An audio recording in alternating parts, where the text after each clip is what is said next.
Bom dia, meus irmãos, graça e paz do Senhor Jesus, amém? Vamos ficar em pé e vamos, em primeiro lugar, cumprimentar uns aos outros. Nós estamos aqui com tanta possibilidade de termos comunhão uns com os outros. Eu sempre me lembro daqueles irmãos que estão lá na Coreia do Norte, por exemplo, sem liberdade de proferir o nome do Salvador, não tem uma comunidade de fé onde possa se reunir com a liberdade que nós temos. Motivo pelo qual eu sempre penso que nós devemos valorizar demais, não é? O tempo que nós temos juntos, a oportunidade de abrir as portas, receber as pessoas, sair de casa com uma Bíblia, dizer da nossa fé, quanta liberdade nós temos e outros irmãos não têm. Vamos valorizar então esse tempo na presença do Senhor. Acho que nós estamos com uma lâmpada cintilante, deve ser a estrela de Belém, não é, que passou por aqui, isso. Mas nós vamos, irmãos, cantar o hino que fala do estandarte da igreja. A igreja é a menina dos olhos de Deus, não é? Por quê? Porque o projeto de Deus em trazer as pessoas de volta para si passou por um longo caminho histórico, mas depois de revelar o seu pleno poder, sua plena virtude, sua plena revelação através de Jesus Cristo, o Senhor Deus resolveu, e Ele é soberano, amoroso, Ele resolveu que a igreja ia estender a obra do Senhor. O Senhor Jesus disse certa vez que nós faríamos coisas maiores ainda, e certamente, olhando do ponto de vista histórico, o Senhor Jesus, que nunca saiu daquela redondeza, viu através da igreja, viu através dos seus discípulos, viu através da explosão do Evangelho no mundo, alcançando o mundo, muitas outras pessoas adorando o Senhor. A igreja não é maior que o Senhor, nunca será. O Senhor é o dono, o proprietário da igreja, mas é um privilégio estarmos em comunidade, estarmos em igreja. Quantas pessoas aqui são convertidas há menos de um ano? Levante a mão. Deixa eu ver, aqui temos alguém conhecendo a igreja. Quantas pessoas aqui têm por volta de 10 anos de experiência cristã numa igreja? Levante a mão. Isso, muitas coisas devem ser novas para os irmãos ainda, não é? 10 anos não é tanto tempo assim. Quantos têm mais de 30 anos na igreja? Levante a mão. Olha aí, tanta gente experiente, não é? Gente boa, gente que já viu tanta coisa acontecendo, mas tem o vigor, tem o viço, a vontade de estar aqui ainda persistindo no projeto do Senhor chamado igreja. Que Deus nos abençoe, que Deus nos dê amor pela igreja, que Deus nos dê condições de compor a igreja, porque a igreja não é o prédio, não é a instituição, a igreja é a comunidade daqueles que um dia foram salvos, perdoados e agora chamados, enviados para o mundo e com aquele poder sobrenatural do Espírito Santo para fazer a obra de Deus. Vamos cantar sobre o estandarte que nós vamos levantar.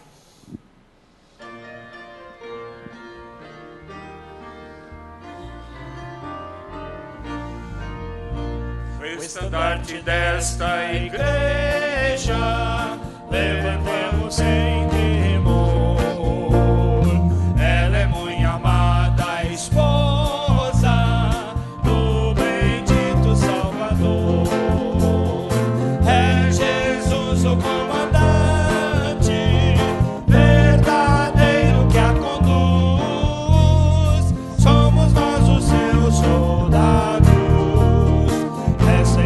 de Jesus, resolutos avançai, trabalhando por Jesus, estandarte levantai, espalhando a sua luz. A igreja dediquemos nossos corpos ao Senhor, não devemos ser escravos do sagaz enganador.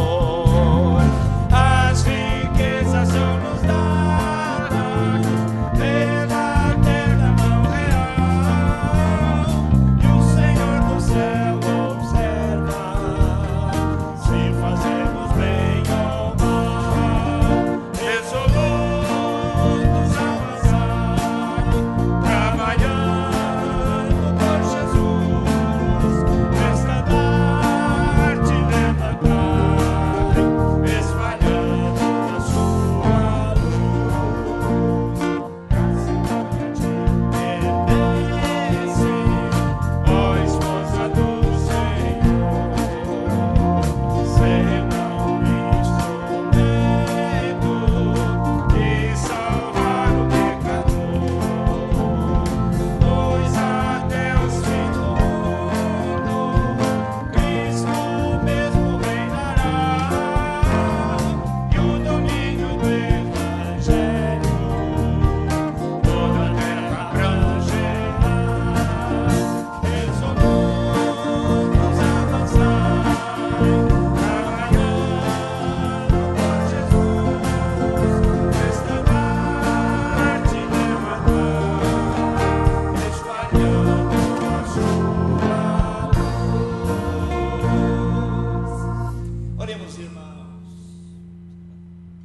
Parece que nós estamos com uma pane elétrica aí, mas o nosso pessoal da produção é muito capaz e vai dar um jeito nisso para nós.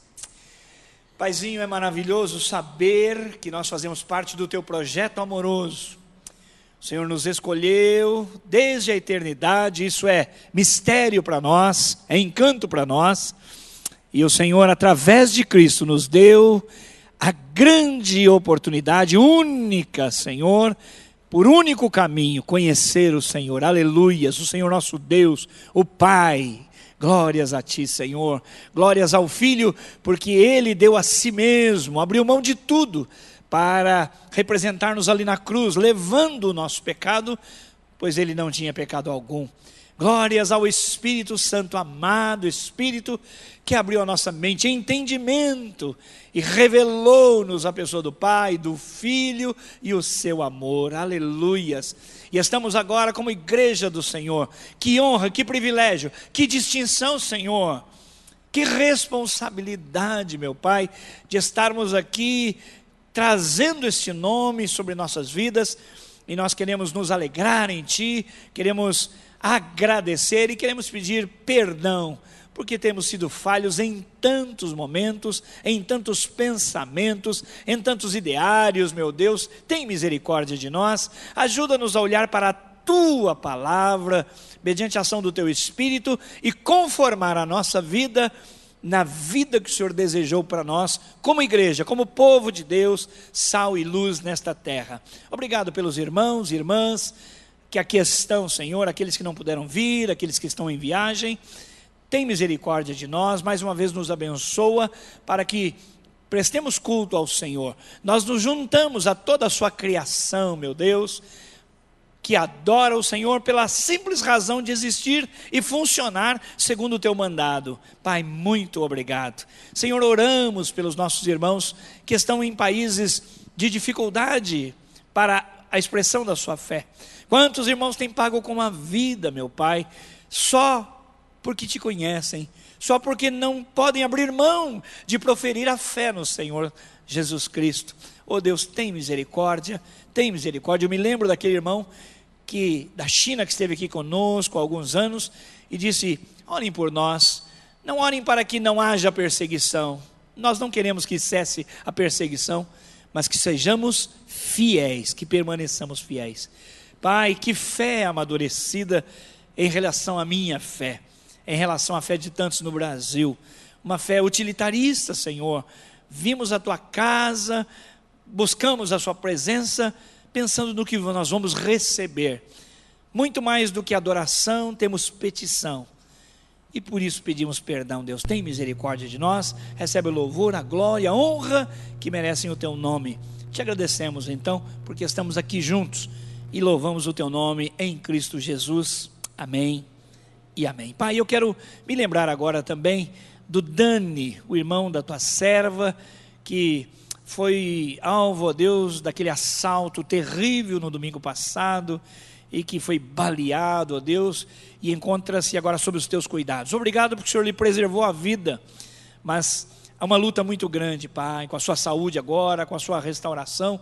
Abençoa o Dani, meu Deus, no nome de Jesus, e que isto que no primeiro momento, claro, é uma grande tragédia para ele, seja um outro momento, Senhor, dele ver o Senhor, ouvir o Senhor, buscar o Senhor. Pai, nós sabemos que todos precisamos de Ti, e oramos então por aquela família, pela serva do Senhor, ó Deus, que vem trazendo esse pedido tão necessário, tão importante à casa do Senhor. Pai, nós oramos por ele e pedimos, Pai, age poderosamente, transformando-lhe a vida, que esse acidente não seja um acidente, Pai, mas que seja realmente uma mudança de rota na sua vida para melhor, para conhecer o Senhor, para viver para o Senhor. Com ele, a sua família. Nós oramos em nome de Jesus. Amém e amém. Cantamos, irmãos, ainda o hino 375, que fala da segurança que nós temos em Jesus. Ainda ontem, ouvindo um comentário de filósofos e comentaristas políticos, eles estavam falando que 2015 é um ano de um cenário terrível, terrível. Mas eu me lembrei, não importa quão terrível seja o cenário, desde que eu esteja nas mãos do Senhor, O Senhor é o meu pastor e nada me faltará. Né? Inclusive problemas, inclusive oportunidades, mas o que eu sei é que eu não estarei sozinho, né? Estarei no colo do meu Pai, estarei sob os cuidados do Senhor, e isso traz segurança para nós. Vamos cantar.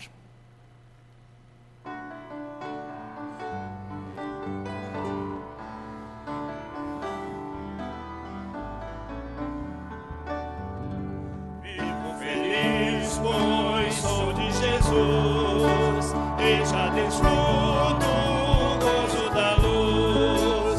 Sou por Jesus, herdeiro de Deus, Ele me leva à glória dos céus. Canta minha alma, canta o Senhor, reino e sempre ardente louvor. Canta minha alma, canta o Senhor, reino e sempre ardente louvor. Ao seu amor eu submeti, e extasiado então me senti. Anjos descendo, trazem dos céus, ecos dessa graça de Deus. Canta minha alma, canta o Senhor, desde sempre ardente louvor.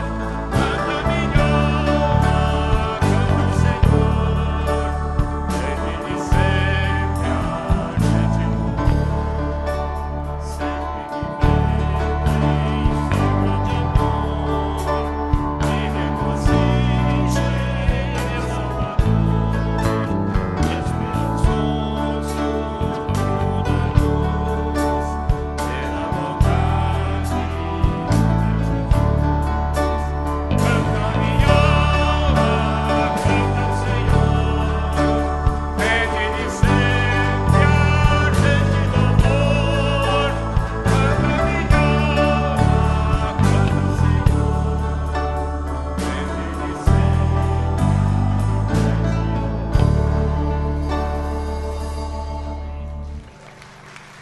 Graças a Deus. Os irmãos podem assentar-se.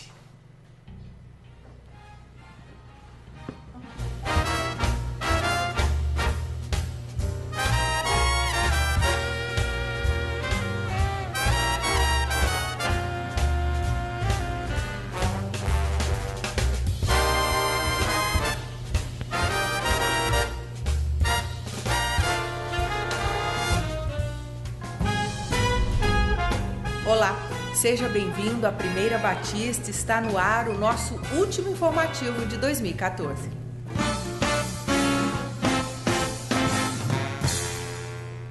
Na semana passada, tivemos 2 eventos muito marcantes em nossa igreja: o Natal do Mini e o Natal Black. Foram bênçãos, confira. Dai louvores ao Rei, dai louvores ao Rei, dai louvores ao Rei de Israel,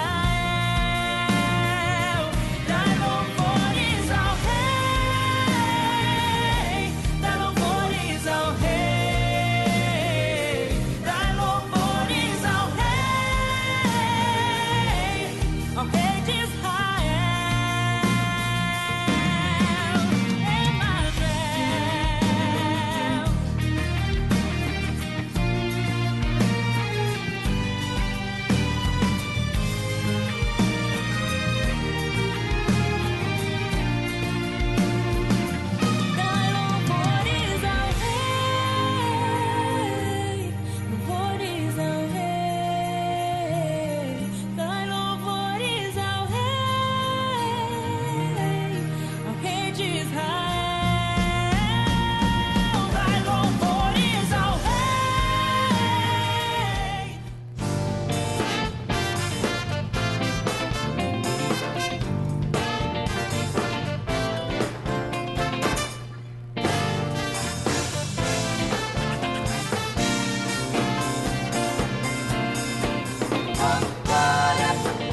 2015 está chegando e precisamos entregar este novo ano nas mãos do Senhor, mas também agradecer por tudo que Ele fez em 2014.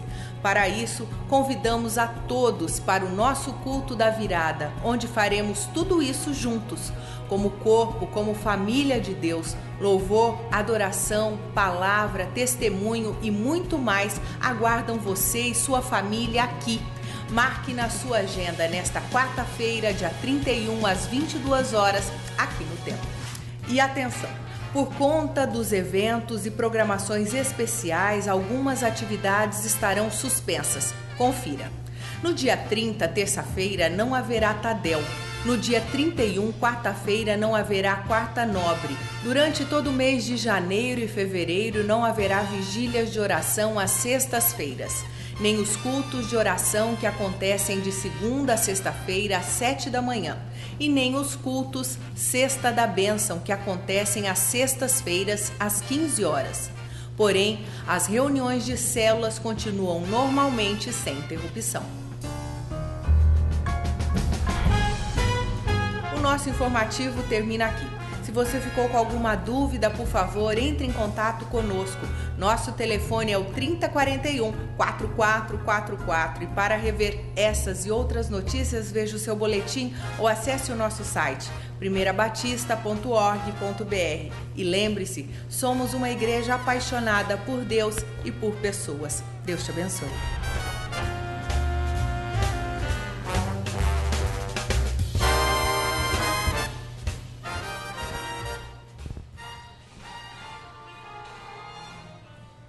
Graça e paz, irmãos.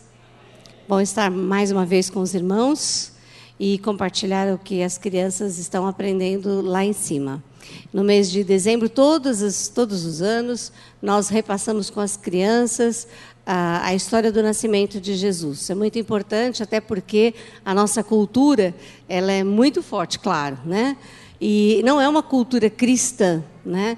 Ela é uma cultura sincrética. O que é sincrética? De sincretismo. Ela mistura várias religiões, né? Vocês já devem ter visto lá na Bahia como que as igrejas católicas elas têm encontros religiosos e pessoas da Umbanda, do Candomblé, não sei qual das duas exatamente, também participam. Então, a nossa cultura ela é muito sincrética, né? Então, não é uma cultura evangélica, né? Então, falar de Jesus em dezembro é muito importante para que as crianças tenham firme que o Natal é o nascimento de Jesus. Outras coisas podem acontecer, claro, é muito gostoso. Eu também estou em casa com a família toda, aquela bagunça, a gente faz festa, mas o nascimento de Jesus é o ponto central. E as crianças estão aprendendo hoje que Jesus Cristo, ele teve aquelas profecias de que ele iria nascer, ele nasceu, mas ele também morreu e ressuscitou. E ele foi ao céu e vai voltar. Então, a gente precisa ensinar para as crianças que isso é tudo uma coisa só, né? Eu já ouvi algumas críticas, né, de pastores fazendo estudos e comparando e discutindo a nossa realidade, e eles falam o seguinte, que hoje os pastores, a maior parte, né, uma boa parte dos pastores, melhor, fala muito sobre Deus vai cuidar de você, Deus vai fazer isso por você, e isso coloca o ser humano no centro, né? E na realidade o ser humano ele não pode estar no centro, senão fica egocêntrico, né? Jesus não está no centro. E que nós precisamos voltar a falar sobre o pecado e que Jesus morreu, ressuscitou e voltará. E a gente não tem falado que Jesus vai voltar. Jesus veio, mas ele veio para morrer, mas se ele morresse, ele teria sido um fracassado só. Mas quando ele ressuscitou, ele realmente fechou, deu um laço no presente. E aí estava pronto. Ele ressuscitou, ele foi ao céu, mas ele vai voltar. As crianças vão aprender sobre isso hoje, que a história de Jesus é tudo isso. Ele nasceu para morrer, para ressuscitar, para ir ao céu e voltar para nos buscar. E esse deve ser a nossa esperança. Jesus Cristo vai voltar. Se eu não for, ele vem me buscar. Eu estarei com ele. Vamos ficar em pé? Vamos ler o versículo de hoje? Jesus Cristo é o mesmo ontem, hoje e eternamente. Hebreus 13, 8. Vamos orar? Pai querido, nós te louvamos, Senhor, porque o Senhor é o mesmo. O Senhor é aquele que criou todas as coisas. Jesus Cristo esteve no início, participou de toda a criação. E em João a gente aprende que Ele era o Verbo. Ele era a palavra que criou todas as coisas. Glorificamos o nome do Senhor Jesus, que é Filho de Deus, que é o próprio Deus. Glorificamos Jesus porque Ele nasceu, morreu, ressuscitou, subiu ao céu e aguarda o tempo determinado para vir buscar e concluir todas as coisas.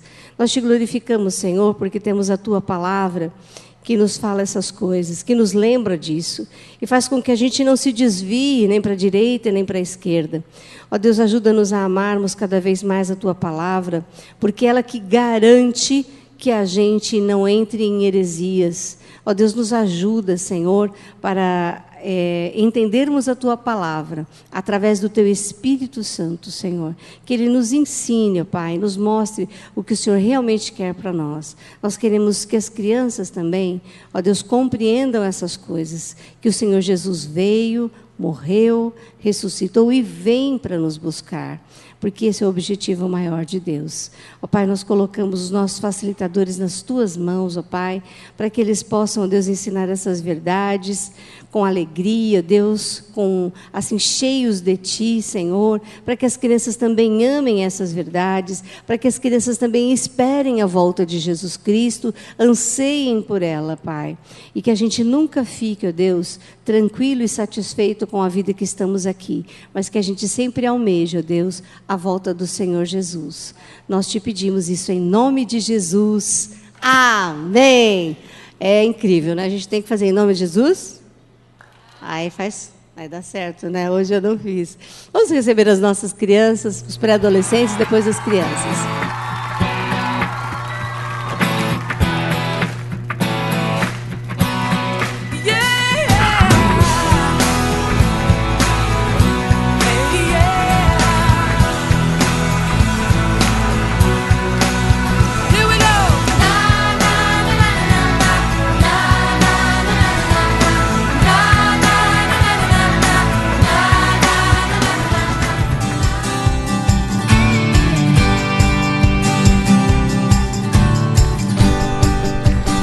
É isso aí, meus amados. Uma salva de palmas para as nossas crianças, pré-adolescentes, professores, monitores, papais, mamães que estão ali ajudando. Pode assentar-se. Já sentimos hoje muitas pessoas viajando, não é verdade? Que Deus abençoe o nosso povo nessas viagens, nessas estradas, e que eles sejam abençoados. Só queremos ressaltar que na quarta-feira, dia 31 de dezembro, último dia do ano, nós temos o culto da virada. É uma virada de calendário, não é? Mas um momento muito oportuno para a gente avaliar como é que foi o ano de 2014 e começar o ano na presença de Deus em comunidade. Uma marca do culto da virada é que nós encerramos o culto orando, bem no finalzinho do culto, encerrando o ano 2014, de joelhos na presença de Deus, e abrindo o novo ano também ainda de joelhos na presença de Deus. O início, 22 horas, 10 horas da noite, o término programado para os primeiros 15 minutos do dia 1º de janeiro de 2015. Venha, traga a sua família, esse é o Réveillon mais gostoso que há. Você não precisa vestir de branco, não precisa pular 7 ondas, não precisa fazer onda nenhuma, né? Você venha desfrutar da presença de Deus gostoso com os nossos irmãos, ouvirmos testemunhos, vermos aquilo que Deus fez, vai ser um tempo maravilhoso. Nós queremos dedicar ao Senhor dízimos e ofertas. Então, nesse momento, enquanto cantamos, você que tem o desejo de cooperar na obra de Deus, dar essa demonstração clara, assim, de que você depende do Senhor, reconhece que Ele é o seu provedor. Então, vem à frente, louve ao Senhor com os seus dízimos e ofertas.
meus irmãos. Flores e frutos, montanhas e mares, sol, lua, estrelas no céu a brilhar. Tudo criaste na terra e nos ares, todo o universo vem, pois te louvar. Tu és fiel, Senhor, Tu és fiel, Senhor, dia após dia, com bênção sem fim. Tua mercê me sustenta e me guarda. Tu és fiel, Senhor, fiel a mim. Pelo perdão, Tu dás paz, segurança. Cada momento me guia, Senhor. E no Cordeiro que trouxe esperança, desfrutarei do Teu rico favor. Tu és fiel, Senhor, Tu és fiel, Senhor, dia após dia, com bênçãos sem fim. Tua mercê me sustenta e me guarda. Tu és fiel, Senhor, fiel a mim.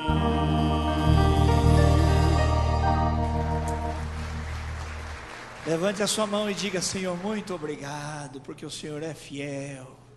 Quanta fidelidade, a ponto até do Senhor ser fiel quando nós somos infiéis, porque Ele não pode negar a si mesmo. Senhor, muito, muito, muito, mas muito, muito, muito obrigado por Tua fidelidade, em nome de Jesus, amém. Vocês podem sentar-se. Eu vou pedir um pequeno favor agora, aqueles que estão conosco e não fazem parte aqui da nossa igreja.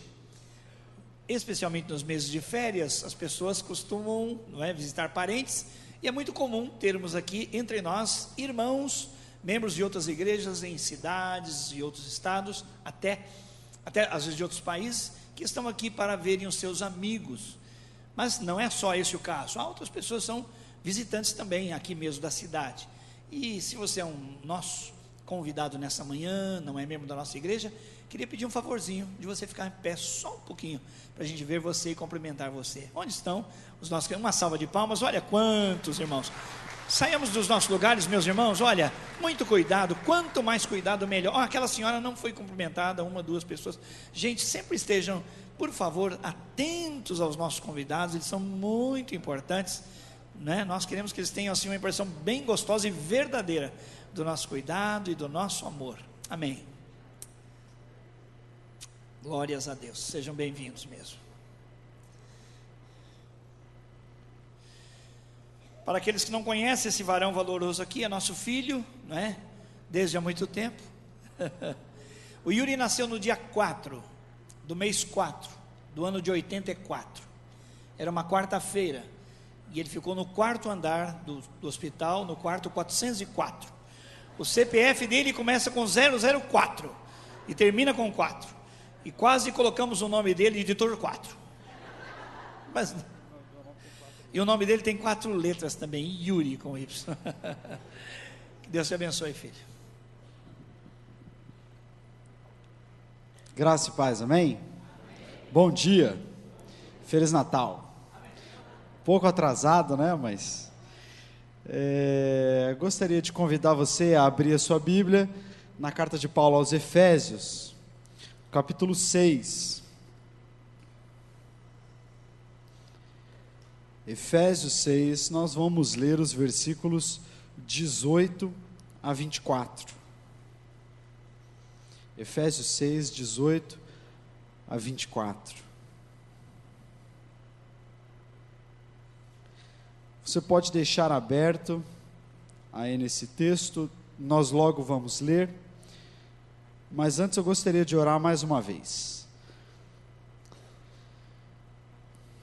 Senhor amado, muito obrigado, ó Pai, porque o Senhor nos dá essa linda oportunidade de estarmos aqui reunidos nessa manhã, ó Deus, diante da Tua Palavra, e sempre que nós estamos, ó Deus, diante da Tua Palavra, o nosso coração se enche de grande expectativa, de que o Senhor fale conosco, e de que a nossa vida seja mudada pelo Senhor, e de que o Senhor Jesus retome o seu trono no nosso coração e alcance esse lugar de proeminência, esse lugar de relevância maior, ó Deus, porque essa é a razão pela qual nós existimos, essa é a razão pela qual nós estamos aqui, é tudo por causa de Jesus. E, ó Deus, nós queremos que nessa manhã, ó Deus, a Tua Palavra possa alcançar o nosso coração, como só o Senhor sabe fazer, ó Deus, e fazer com que a nossa vida aponte para Ele, para que o nosso coração aprenda do Senhor e da Tua Palavra, aquilo que o Senhor deseja nos ensinar. Espírito Santo de Deus, nós convidamos o Senhor para transbordar dos nossos corações, ó Deus, e encher este lugar, ó Pai, para que este lugar seja uma prefiguração daquilo que a Tua Palavra diz, que toda a terra será cheia do conhecimento da Tua glória. Que isso aconteça aqui nessa manhã, Senhor, para a glória do Teu nome. Ensina-nos, ó Deus, os Teus filhos, a Tua igreja, diante da Tua Palavra. Nós oramos em nome de Jesus. Amém. Amém. Eu gosto muito da Bíblia, meus irmãos, porque a Bíblia, ela é recheada de histórias fantásticas, não é? Homens e mulheres que viveram situações extraordinárias, e isso é muito interessante, isso fica ainda mais relevante, ainda mais perceptível, quando uma família cristã ganha um bebezinho, não é? As crianças gostam muito de ouvir histórias, é ou não é? Quem aqui tem filhos, já teve filhos, tem netos, sabe que as crianças gostam muito de ouvir história. E aí, muitas vezes, os pais ficam tendo que caçar história para contar para os filhos. Comigo era assim, comigo com as minhas irmãs, eu me lembro de muitas e muitas vezes, quando a minha mãe, o meu pai, começavam a contar algumas histórias para nós, e eram sempre histórias assim, muito extraordinárias, e às vezes assim, eles iam falar assim, vamos contar agora, hoje a história de Moisés no Egito. Ele falava assim, essa a gente sabe. Então vamos contar a história de José no Egito. Essa também a gente já sabe. Então vamos contar a história de quando Abraão foi para o Egito. Então tinha muita história para contar. Então agora vamos falar sobre Davi e Golias. Não, Davi e Golias a gente já sabe. Então agora vamos contar quando Davi foi buscar a Arca da Aliança do Senhor. Essa também a gente já ouviu. Então agora vamos contar sobre Davi e Salomão. Essa a gente ainda não ouviu. Então a Bíblia é cheia de histórias, né? Então para quem tem filhos e netos e quer sempre estar com o seu repertório cheio de histórias, a Bíblia é uma boa fonte. Tem uma história, né, sobre uma mulher que estava no avião, e ela estava sentada ao lado de um homem, e ela estava lendo a Bíblia, e aí aquele homem ficou percebendo ela lendo a Bíblia, e perguntou para ela, olha, eu estou vendo que você está lendo a Bíblia, e toda interessada, mas você realmente acredita nessas histórias? Aí ela disse, sim, eu acredito, são histórias fantásticas. E ele falou assim, mas tem algumas histórias que são um pouco difíceis assim de você acreditar, né? Por exemplo, aquela história do homem que foi engolido por aquele grande peixe, por aquele grande animal, né? E ficou 3 dias no ventre desse animal. Essa é uma história assim, bem difícil de acreditar. Você acredita nessa história? Ela falou, acredito. Essa é a história do profeta Jonas. Acredito nessa história. Aí ele falou assim, mas como é que deve ter sido isso, né? Eu não consigo conceber como que essa história pode ser possível. Aí ela falou assim, realmente, são histórias que são maravilhosas, né? São histórias de, muitas vezes, eventos sobrenaturais que aconteceram. Mas, quando eu chegar no céu, eu pergunto para Jonas como é que foi, para ele poder me explicar. Aí ele falou assim, mas e se ele não estiver lá? Aí ela disse, então você pergunta para ele. porque realmente a Bíblia é cheia de histórias fantásticas. E uma das coisas que eu gosto mais na Bíblia é de ler sobre grandes homens e mulheres que foram usados tremendamente nas mãos de Deus. A história e a Bíblia vai nos trazer esse relato de homens e mulheres comuns, como eu e como você, que por causa de uma ação de Deus na vida deles, eles foram fantásticos e fizeram coisas maravilhosas. A gente pode se lembrar de vários, né? Eu posso me lembrar, por exemplo, de Enoque. Enoque é um dos exemplos que nós temos na Bíblia sobre homens que terminaram a sua vida bem, porque a gente aprende que o que importa na vida de um homem e de uma mulher de Deus não é como a sua história começa, mas como a sua história termina. Porque começar bem é muito fácil, mas terminar bem não é tão fácil assim. E a gente vê também na Bíblia a história de muitos homens que começaram muito bem, mas não terminaram bem. Terminaram não amando a Deus, terminaram desonrando a Deus. Mas a Bíblia traz a história de alguns homens que terminaram muito bem. E um deles foi Enoque, né? A Bíblia conta a história dele lá em Gênesis, no capítulo 5, e diz assim: aos 65 anos, Enoque gerou Matusalém. Isso aí já é um grande milagre, não é? Aos 65 anos, Enoque ainda estava gerando filhos, sendo pai. E depois que ele gerou Matusalém, Enoque andou com Deus por mais 300 anos. E gerou outros filhos e filhas. Viveu ao todo 365 anos. Enoque andou com Deus e já não foi mais encontrado, porque Deus o tomou para si. Interessante, né?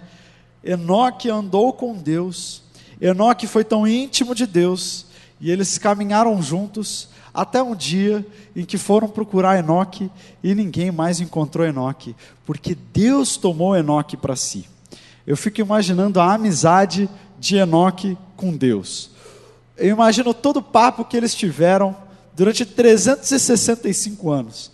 Algumas pessoas, quando a gente fala sobre oração, né, sobre investir tempo em oração, e orar, e buscar a face do Senhor, algumas pessoas dizem assim: às vezes é tão difícil, né, assim, permanecer muito tempo em oração, buscando a Deus, porque depois que você passa 10 minutos orando, parece que acaba o assunto, né, aí você começa a orar pela lâmpada, começa a orar pela parede, porque acaba o assunto, né? Eu fico imaginando o tanto de assunto que Enoque não tinha para conversar com Deus em 365 anos. E a amizade deles era tão íntima, tão linda, que eu acho que um dia Enoque começou a andar e começou a falar com Deus, e ele andou, e aí já estava tarde para voltar para casa, e aí Deus falou assim: Enoque, está tarde para voltar, né? Por que você não dorme aqui comigo? Vem para cá. E aí Deus levou Enoque para si, e foi ficar com seu amigo. Então Enoque terminou bem, viveu muitos anos, mas caminhou com Deus. Moisés foi outro exemplo de um homem que terminou bem. Moisés viveu ao todo 120 anos, 120 anos de história até a sua morte.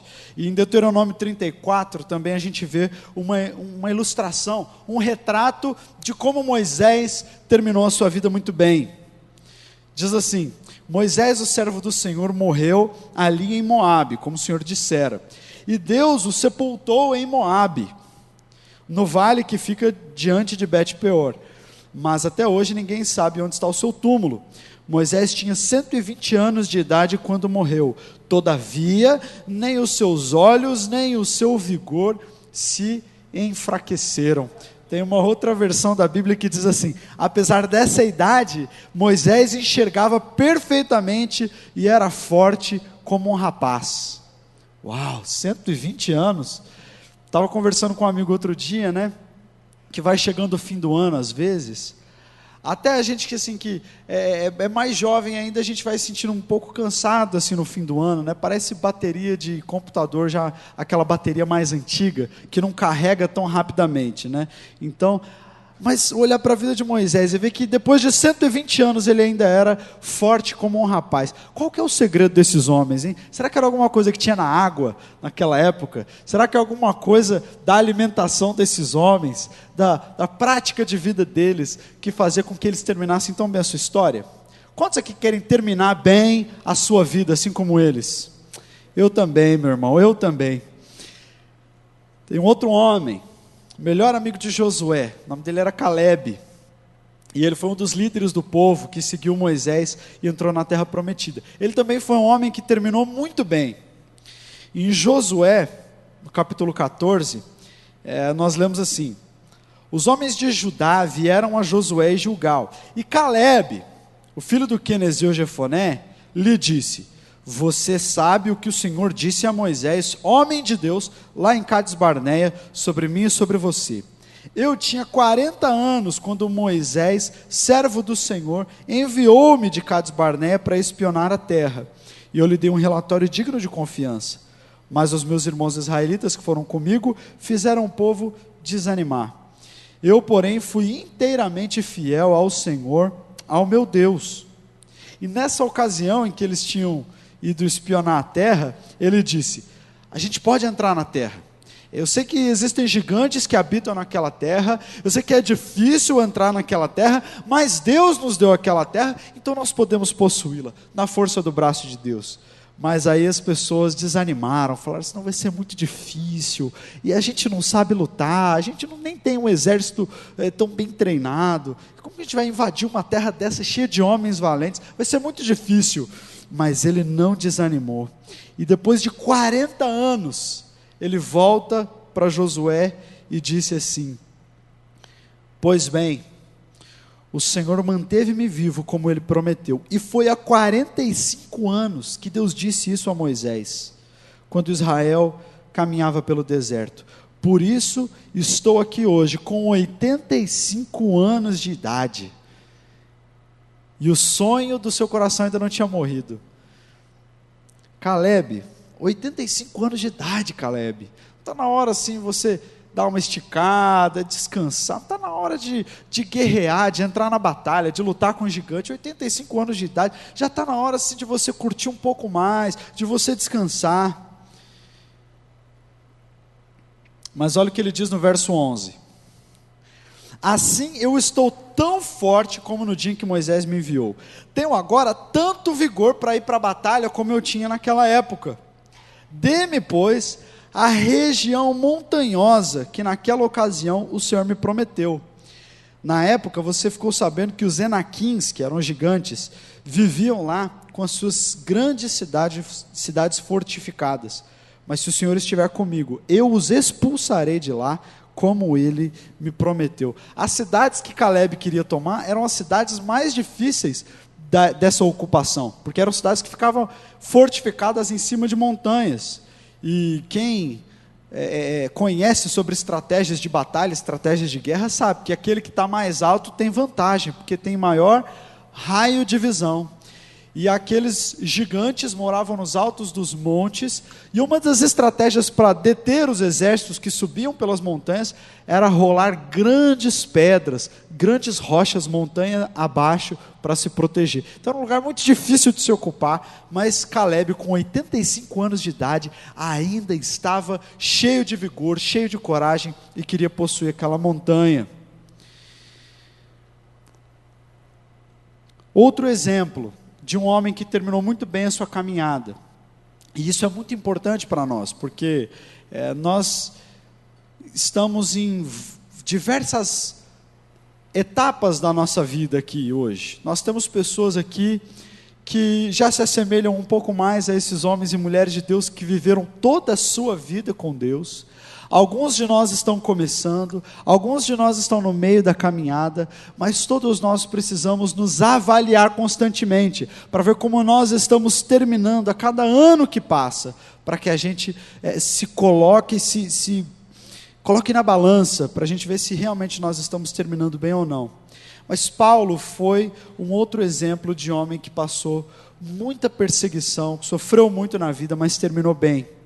Paulo, ele foi apedrejado, ele foi chicoteado, ele foi preso várias vezes, ele foi picado por serpente, ele foi torturado, mas mesmo perto da sua morte, quando Paulo tinha aí por volta de 65 ou 66 anos de idade, Paulo estava preso, e mesmo assim ele não tinha perdido o ânimo.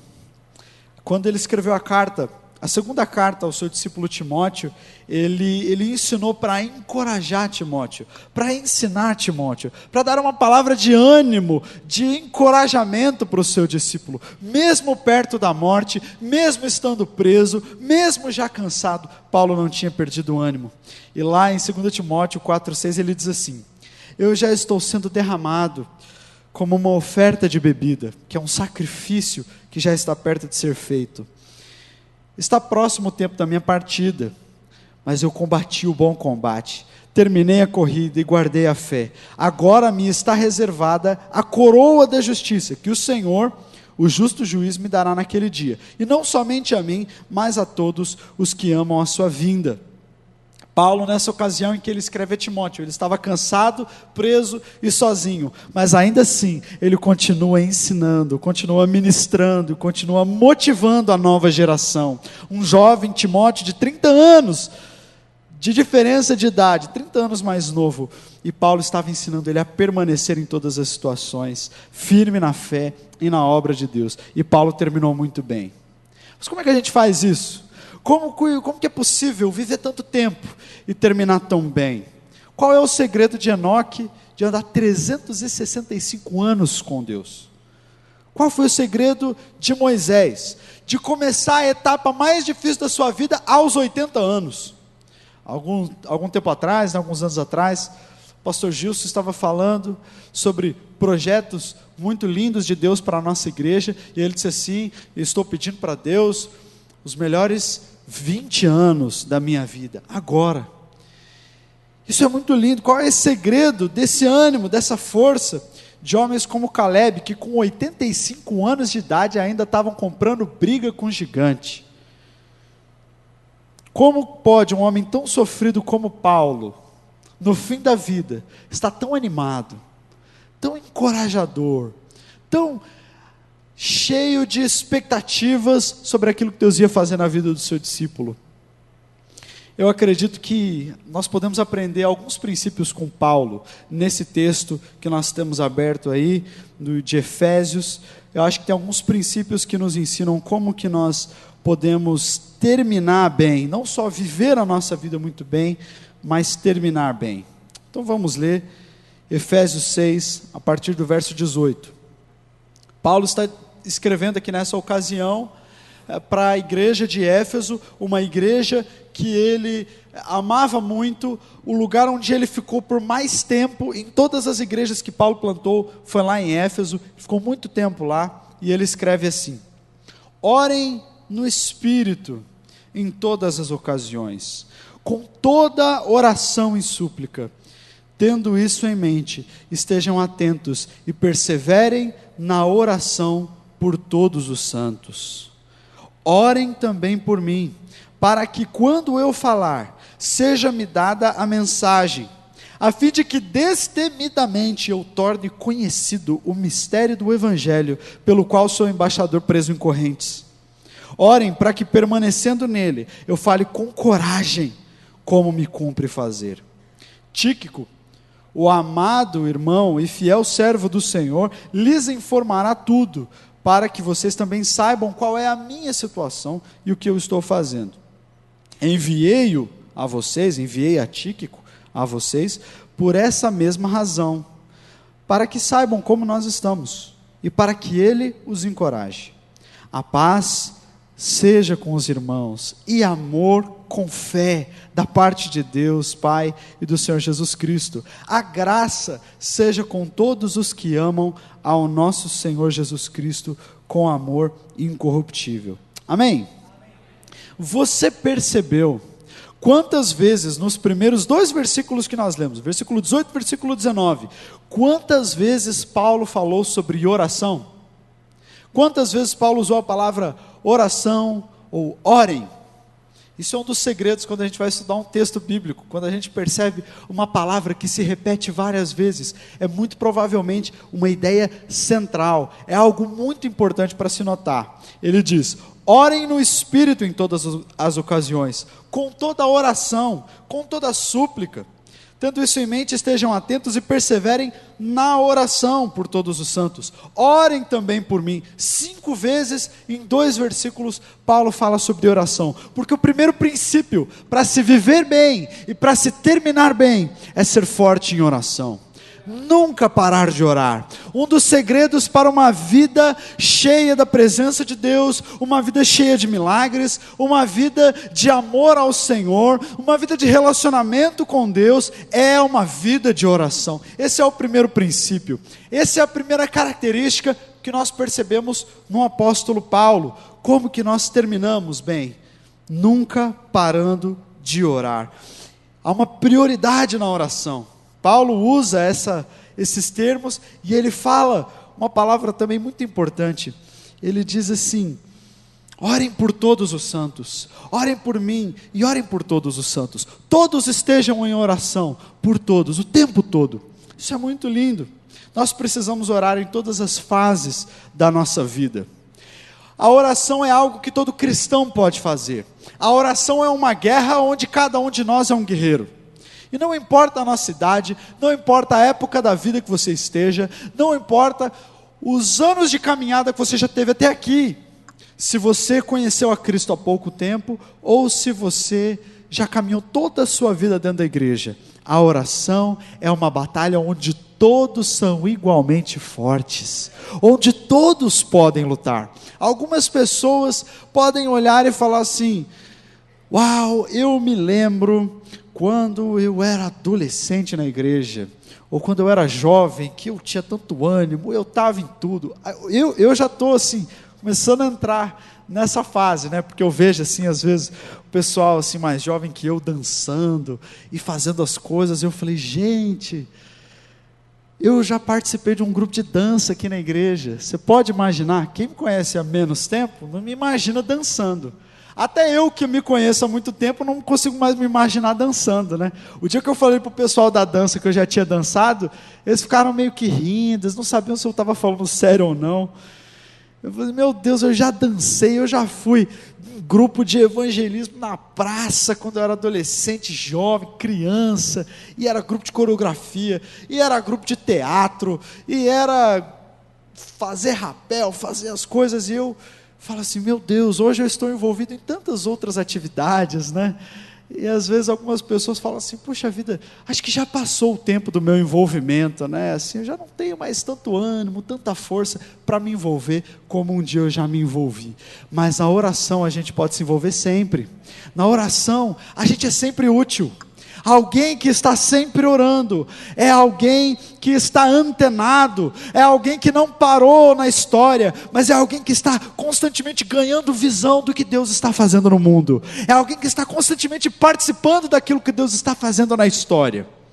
Eu estive no Nepal, os irmãos já sabem, como missionário durante um tempo, e eu me lembro de uma vez quando nós estávamos na fronteira com a Índia, nós estávamos orando por algumas pessoas, e nós nos deparamos com uma situação muito difícil, onde uma moça estava possessa por espíritos malignos, e nós começamos a orar, repreendendo aqueles demônios, e orando a Deus pela libertação daquela jovem, e de repente, o meu telefone tocou, e eu olhei, e era o telefone aqui do Brasil, né? O telefone da minha esposa, na época ela era minha noiva, que ela morava lá em Belo Horizonte, no seminário.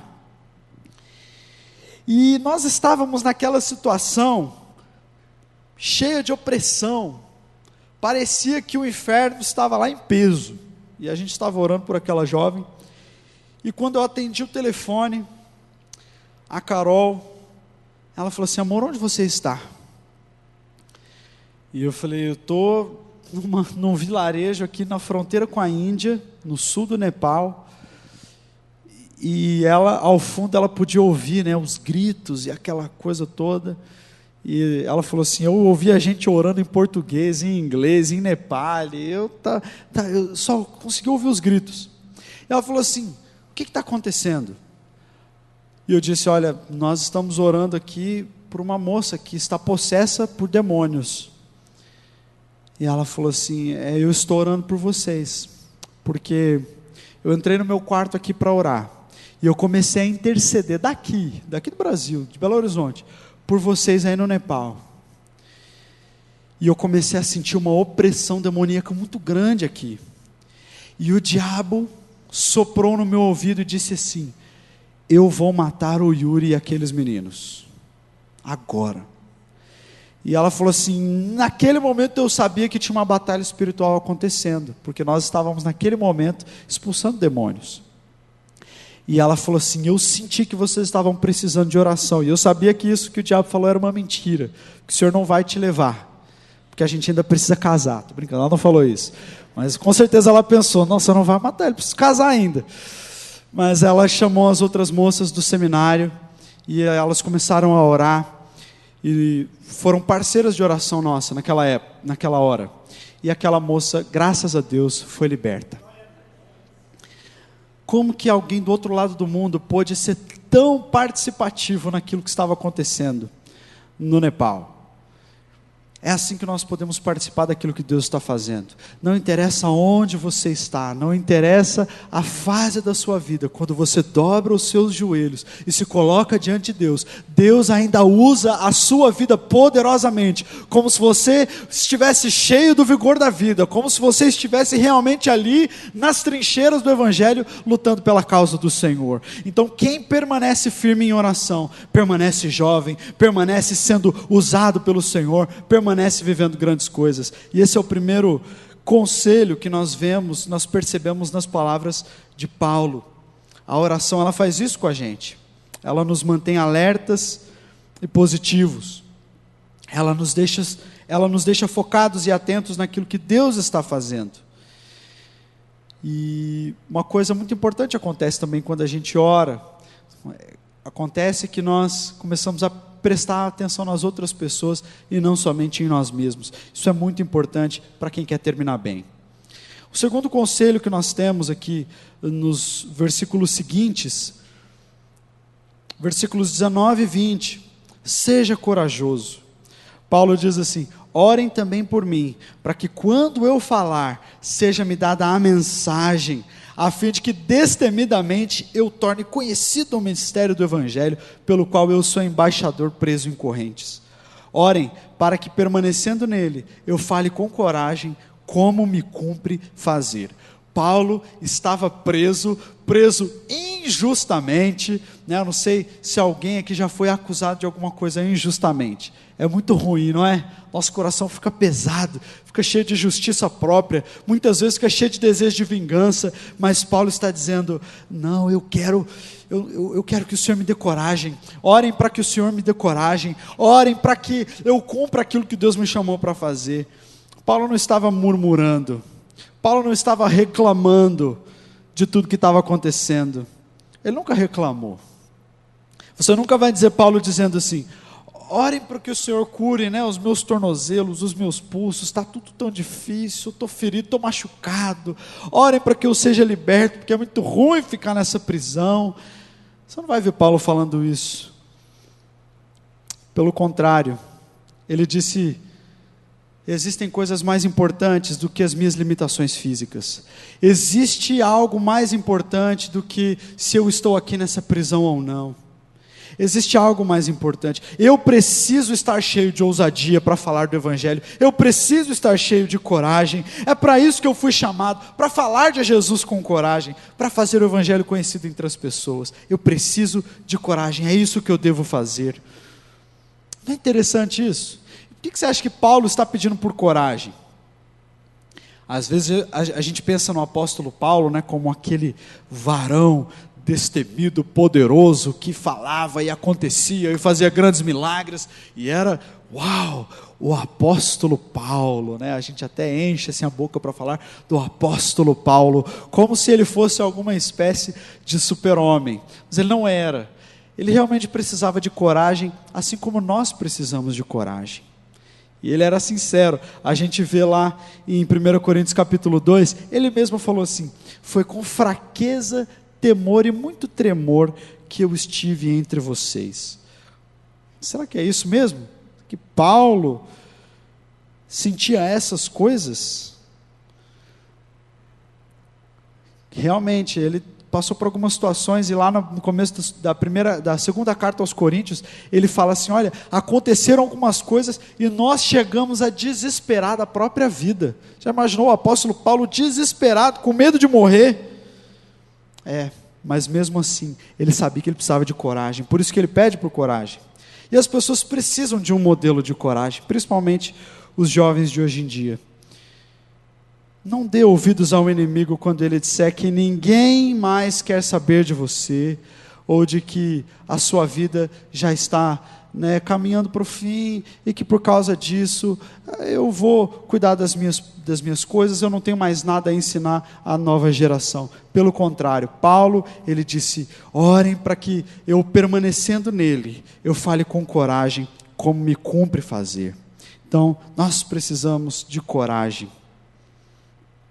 Em terceiro lugar, nos versículos 21 e 22, a gente aprende um outro princípio muito importante. Tenha amigos verdadeiros. Então, em primeiro lugar, nunca pare de orar. Seja firme em oração. E em segundo lugar, fale com coragem. Seja corajoso. Em terceiro lugar, tenha amigos verdadeiros. Olha que interessante. Ele diz assim: Tíquico, o irmão amado e fiel, servo do Senhor, lhes informará tudo para que vocês saibam qual é a minha situação e o que eu estou fazendo. Este homem, Tíquico, era um grande amigo de Paulo, era um amigo íntimo do apóstolo Paulo. É esse mesmo Tíquico que Paulo menciona na carta dele aos Colossenses.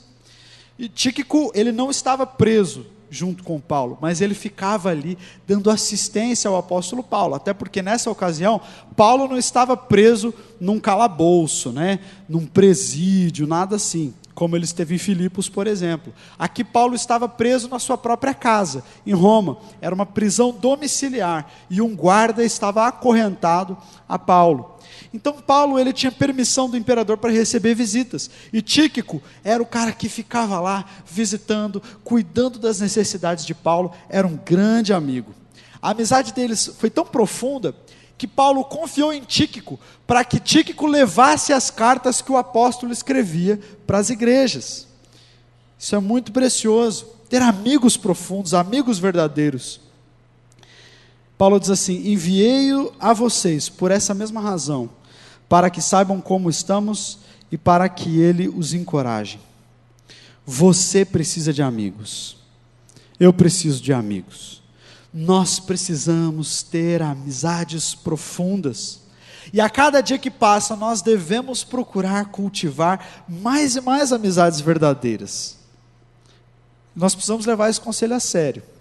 Eu estava conversando com uma pessoa, uma amiga minha, muito querida, e nós divergimos nesse ponto. Eu sempre fui muito interessado em conhecer muita gente nova, fazer novas amizades, muito empolgado. E ela já não tanto. Ela falou assim: eu já tenho muitos amigos, não preciso de amigos novos, não. Eu não preciso de amizades novas.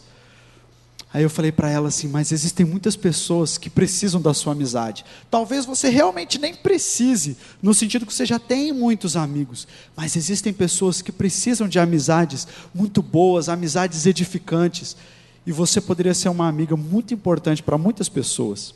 Nós precisamos de amigos, porque ninguém vive sozinho.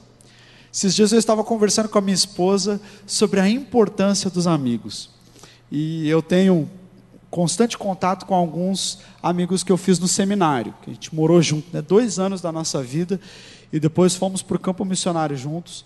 A gente ficou muito próximo. E eu, assim, particularmente, compartilhando um segredo pessoal com os irmãos, eu nunca fui muito assim de celebrar os meus aniversários, assim, a festa é legal, você recebe ligação, abraço das pessoas, é muito gostoso, mas eu nunca fui aquela pessoa assim: não, tem que fazer festa, vamos fazer uma grande comemoração, vamos reunir as pessoas. Eu sempre fui assim, mais comedido na comemoração dos meus aniversários. E aí, alguns amigos estavam falando comigo esses dias, e estavam combinando, falando assim: olha, Seu aniversário no ano que vem vai cair no feriado de Páscoa. Então nós estamos nos reunindo e nós queremos ir aí te ver, no seu aniversário. Gente, vocês precisavam ver a minha alegria. A minha esposa até estranhou, porque ela falou assim: eu nunca vi você querer tanto celebrar seu aniversário. Mas é porque os meus amigos estão vindo, né? Tem gente vindo do Rio de Janeiro, tem outro vindo de Belo Horizonte, tem outro vindo do Espírito Santo. E eu me senti tão especial, eu me senti tão amado, me senti tão encorajado com esses amigos, falando assim: não, nós vamos aí te ver, nós vamos aí ficar com você no seu aniversário, porque nós precisamos de amigos. Um dos segredos para terminar a vida bem é terminar cheio de amigos, amém? Uma pesquisa rápida pelos amigos de Paulo, que ele escreveu desde Romanos até a carta a Filemão. Olha quantos amigos Paulo tinha, nós podemos ver pela Bíblia: Febe, Priscila, Áquila, Epêneto, Maria, Andrônico, Júnias, Amplito, Urbano, interessante, Estaques, Apeles, Aristóbulo, Herodião, Narciso, e a dupla dinâmica, né? Trifena e Trifosa. Essas acho que eram gêmeas, né? Então, um bom conjunto de nomes, se você estiver precisando aí para um filho, uma filha, né? Um neto. Rufo, Timóteo, Lúcio, Jason, Sosípatro, Tércio, Gaio, Estéfanas, Acaico, Tíquico, Lucas, Arquipo, Onésimo, Marcos, Barnabé, Ninfa, Onesíforo, Epáfras, Epafrodito, Erasto, Trófimo, Ébulo, Prudente, Lino, Cláudia, Silas, 4 e Simeão. Interessante, quantos amigos Paulo tinha. E a gente sabe desses amigos porque Paulo estava escrevendo para eles, estava saudando os seus amigos. Um dos segredos para se terminar bem a vida, para se terminar bem o ano, para caminhar bem, para ter uma vida que vale a pena, é estar cheio de amigos. Tem um escritor do qual eu gosto muito, um psiquiatra. Isso é muito interessante, né? Porque é alguém que lida diretamente com a saúde emocional das pessoas, chamado Paul Ternier. Ele disse algo interessante sobre amizades, e é algo até um tanto incomum para alguém como ele, que na época que ele escreveu, ele estava com 75 anos de idade. Ele diz assim: um dos segredos que eu e a minha esposa temos para permanecer jovens é ter amigos mais novos do que nós. Muitos pensam que é muito difícil fazer novas amizades quando a idade chega. E se isso for verdade, eu sou muito abençoado por Deus, pois eu tenho muitos novos amigos. A maioria das pessoas que cresceram e caminharam comigo durante a minha vida já se foram. Mas nós temos muitas amizades novas. A maioria delas com pessoas mais novas do que nós. São elas que nos ajudam a permanecer sempre jovens no coração e com a mente sadia. Alguns dos nossos melhores amigos são pessoas que conhecemos há apenas alguns anos. Se você quer terminar bem a vida, seja cheio de amigos. Se você quer ter uma caminhada cristã, uma vida cristã sadia, plena, robusta, é necessário que você esteja rodeado de amigos. Em último lugar, o último conselho que a gente aprende com Paulo nesse texto é: seja cheio do amor de Deus. Seja cheio do amor de Deus. O próprio apóstolo era um exemplo disso. Ele passou por tantas coisas difíceis, tantos problemas, mas nenhuma vez nós vemos Paulo reclamando de Deus com amargura e com arrependimento. Veja só como ele termina a carta aos Efésios, nos últimos 2 versículos, 23 e 24. Paz seja com os irmãos e amor com fé. Preste atenção nessas palavras. Paz seja com os irmãos e amor com fé da parte de Deus Pai e do Senhor Jesus Cristo. A graça seja com todos os que amam ao nosso Senhor Jesus Cristo com amor incorruptível. Olha as palavras que ele usa. Ele fala de fé, ele fala de paz, ele fala de graça, ele fala de amor incorruptível.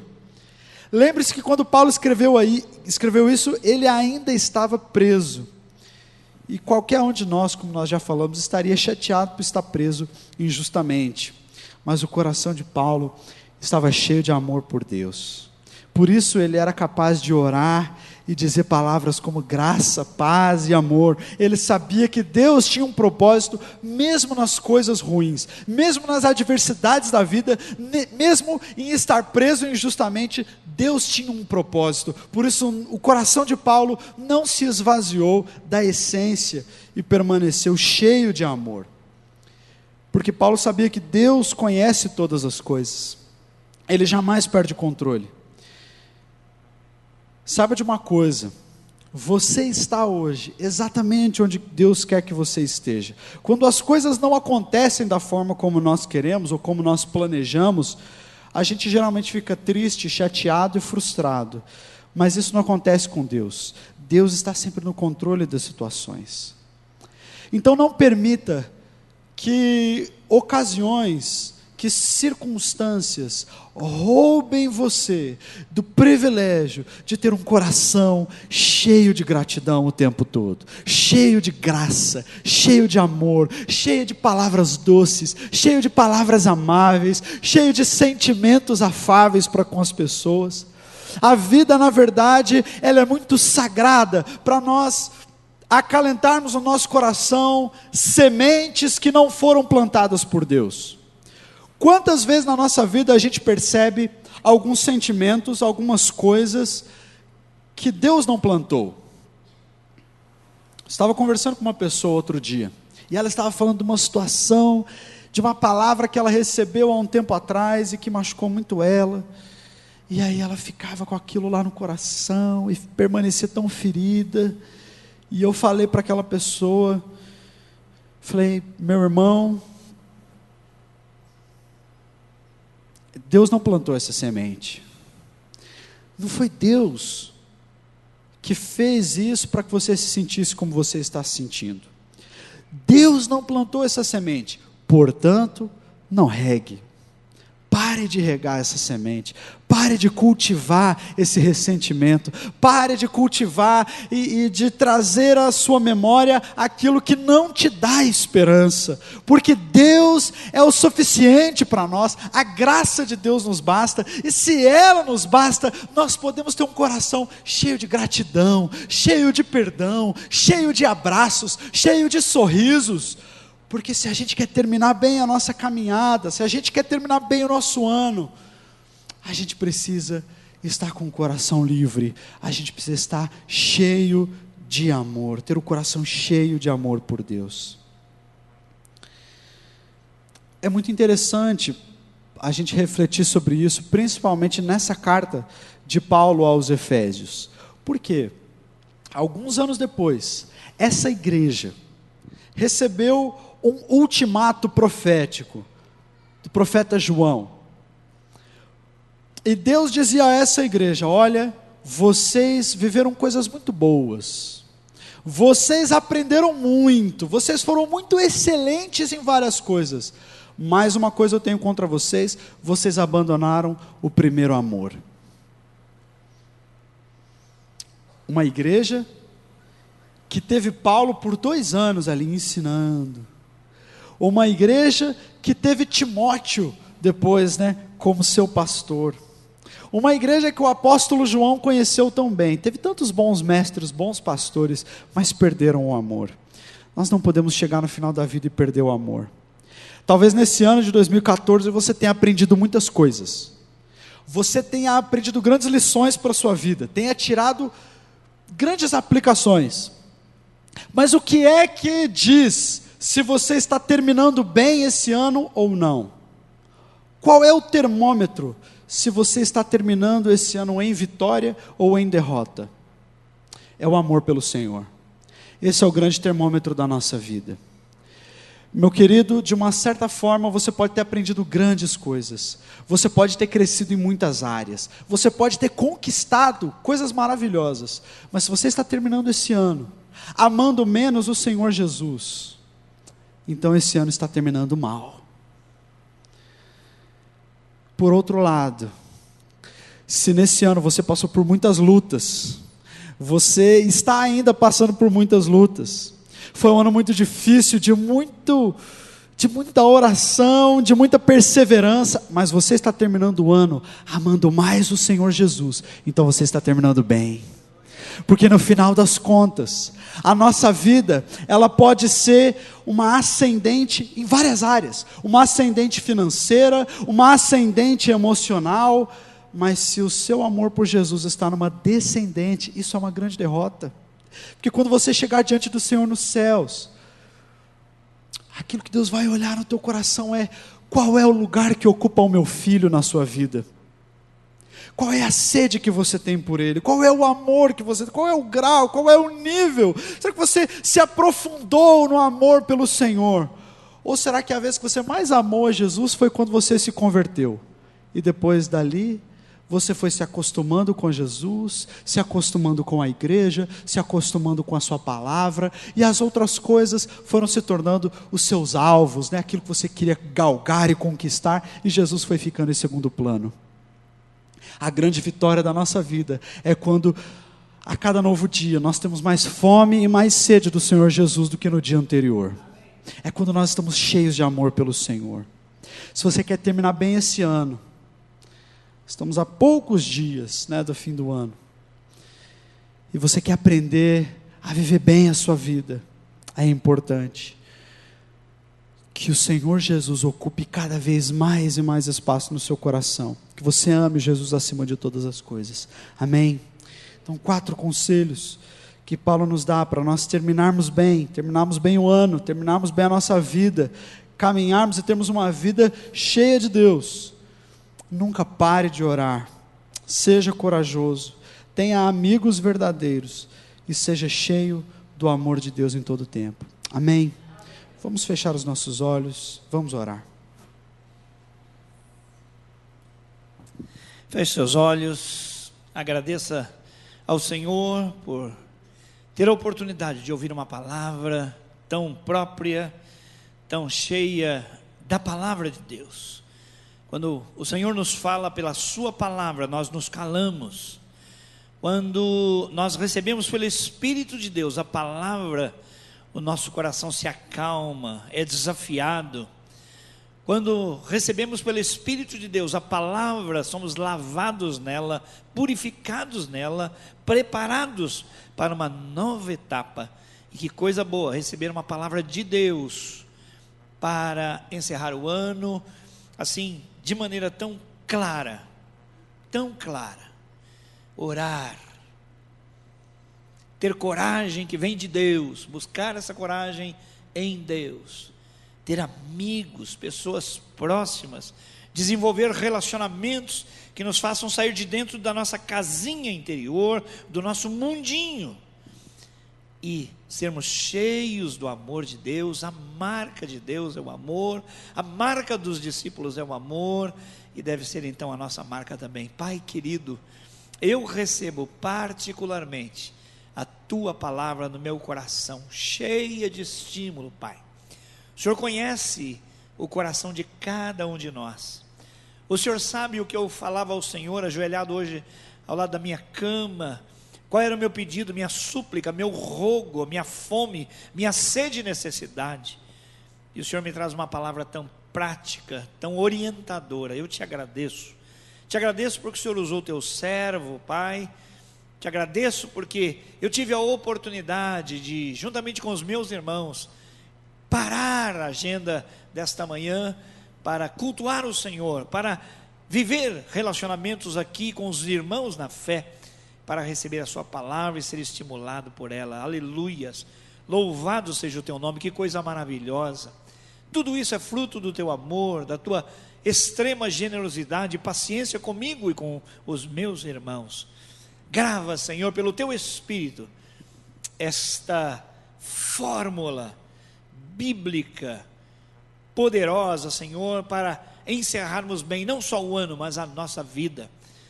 Pai, que palavra orientadora no sentido de fazermos da oração, Senhor, esta arma que nos coloca em todo lugar.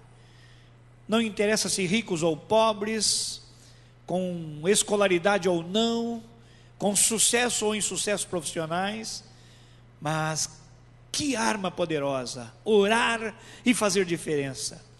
Muitos não sabem pregar, mas podem orar. Muitos não sabem ensinar, mas podem orar. Muitos não sabem operar milagres, nunca foram usados assim, mas podem orar. Pai, essa arma poderosa que está à disposição de todos nós, sem exceção, todos nós podemos ser grandes generais na guerra espiritual através da oração. Ali, Senhor, diante da Tua presença, de joelhos ou em pé, ou com a boca no pó, ou de mãos erguidas para o céu, ou com os braços abertos em direção a algum lugar, Senhor, nós podemos fazer tanta diferença através da oração, porque nós entramos na Tua presença para pedir ao Senhor, que pode fazer todas as coisas, que pode consertar todas as coisas, que pode trazer à luz todas as coisas, que pode revelar os segredos do coração. Aleluia, Senhor, pela possibilidade que todos nós recebemos de viver em oração. A mesma coisa sobre o amor, ó Deus, todos nós podemos amar o Senhor, fomos chamados pelo Teu amor, fomos salvos pelo Teu amor, somos encaminhados ao céu pelo Teu amor, o Senhor pelo Teu amor nos preparou o paraíso e a comunhão permanente com o Senhor. Pai, nós temos possibilidades no amor, Pai, ajuda-nos, Senhor.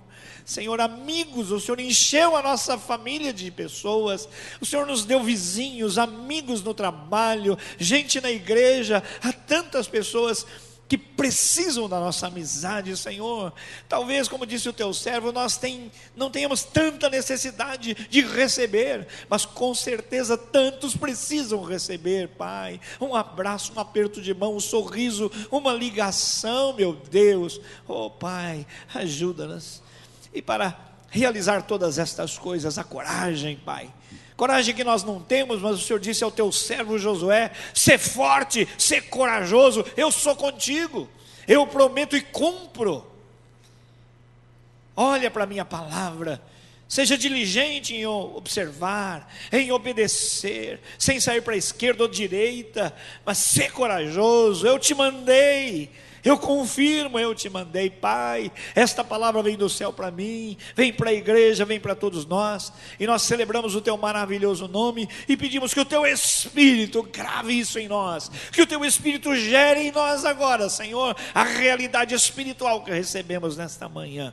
Faz isso para a Tua absoluta glória, para a edificação da igreja, Teu povo, Senhor, e para a salvação e o cuidado daqueles que ainda não creem. É assim que nós oramos, agradecidos.